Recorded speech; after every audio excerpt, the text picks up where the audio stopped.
Welcome to Kenton's videos. Enjoy the video. You'll start by launching Magnifier now. If it's not in Control Center, add it. Settings Control Center plus Magnifier. Once done, swipe to open Control Center and tap Magnifier. Hold your iPhone steady about 6-12 inches from the subject so the lens can focus quickly.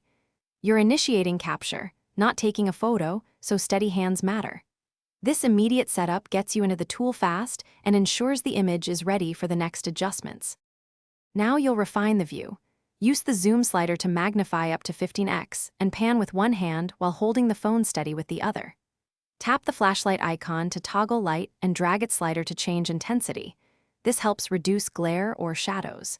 If the image keeps shifting, tap AF/AE lock or use the focus control to lock clarity. By adjusting focus and brightness, you make small details readable without overzooming and losing context. Finish by freezing or capturing what you need. Tap Freeze Frame to lock the view, then use the built-in filter and contrast controls to sharpen text or high-contrast edges. Once satisfied, tap Save or take a screenshot. Make sure to exit Freeze Frame when done so live view resumes. If Magnifier is unresponsive, close and reopen it, or toggle the magnifier switch in Settings Accessibility Magnifier. Doing that usually resolves common glitches quickly. Thanks for watching. Consider subscribing if we helped you.